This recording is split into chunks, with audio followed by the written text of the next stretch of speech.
These are some PowerPoint slides I used at a couple of seminar presentations at conferences recently. And with the popularity of the web, I think I think the power of the web is influencing education widely. So I'm going to talk about 21st century skills and language learning and how that drives encounters.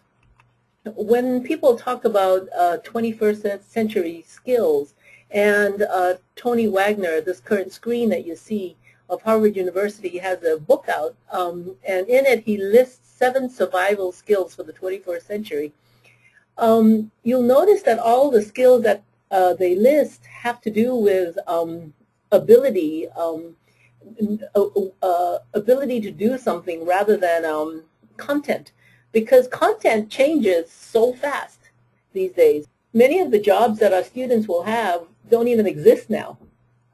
So we can't train them, we can't teach them the knowledge because we don't know what it is. So the focus is on skills like critical thinking, problem solving, collaborating, being agile, being able to adapt, taking the initiative, being entrepreneurial, being able to communicate orally and in writing effectively, being able to find and analyze information, and being curious.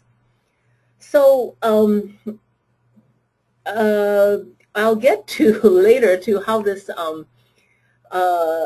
aligns with encounters, but first, how does it align with language learning? So in our profession, ACTFL talks about the 5 C's, and that is communication, cultures, connections, comparisons, communities. And again, this is not specific content, but areas that we pay attention to. And the 3 modes, interpretive, interpersonal, communication, and presentational, these again are skills. Interpretive is listen to and read and take information out of it, and communication is interpersonal communication is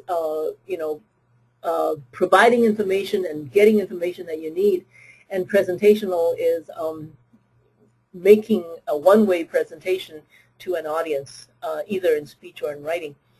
So this is just a diagram of, this is from the, let's see, National NAPE Foreign Language Framework that puts the 3 modes and the 5 C's together. Communication is at the center of it, and this is just another presentation of the same information using just the different icons.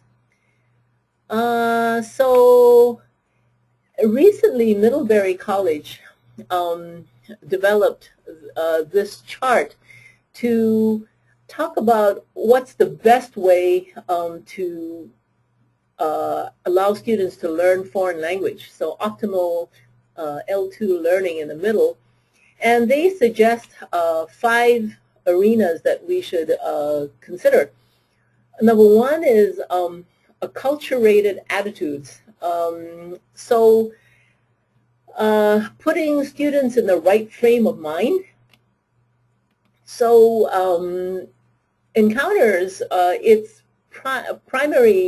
of its primary contributions is a very rich context. So through 15 hours of feature film, it shows people, Chinese people, foreign people living and working and getting around in China.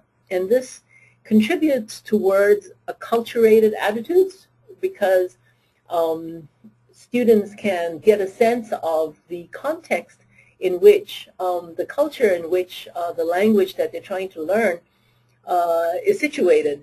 And there's also many, many hours of a documentary that talks about cultural perspectives and practices and such things. So acculturated attitudes for the student, number one. Number two, lots and lots of comprehensible input. Encounter's approach to comprehensible input means that the students get a flood of language that they hear. And even if they don't understand every single word, they get used to the cadence, the pitch contours, the way the language sounds. And we hope to train them to listen for little pieces that they can understand. So to listen beyond what they can't understand and to listen for what they can. Because when they go to China, they will be immersed in a flood of language, and we need to train them to listen for what they can make out. And the series is, so Encounters is like a miniature version of the web, of what is now available to students wherever they are. So we tease down the input that we give them so that it's not so overwhelming, but it's still above their heads so that they can listen for what is comprehensible to them. Number three is a negotiated interaction, which means that if you remember one of the survival skills was communication in speech and writing.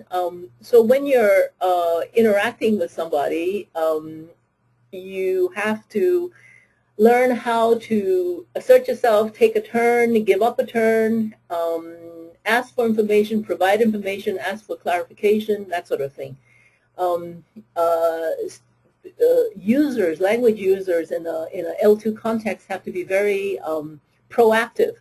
So the Encounter series tries to get students to be very proactive and interactive all the time. Negotiated interaction.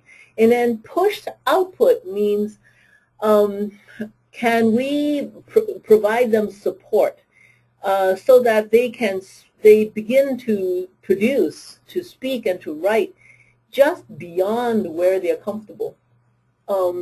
If you let them entirely on their own, they could say work at a certain level, but with support, can they go just beyond that? So we keep pushing them into greater and greater comfort zones.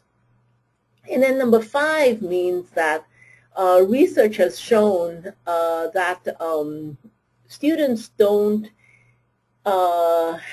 really intake grammar and vocabulary sometimes unless it's brought to their attention. So noticing and attention is important as well. So if, as we go through Encounters, you'll see that there are grammar notes and few grammar exercises here and there. So, so these are the five elements that Middlebury College, which specializes in language learning, has says is optimal for language education. So, and then the task-based approach brings together all these elements in language learning.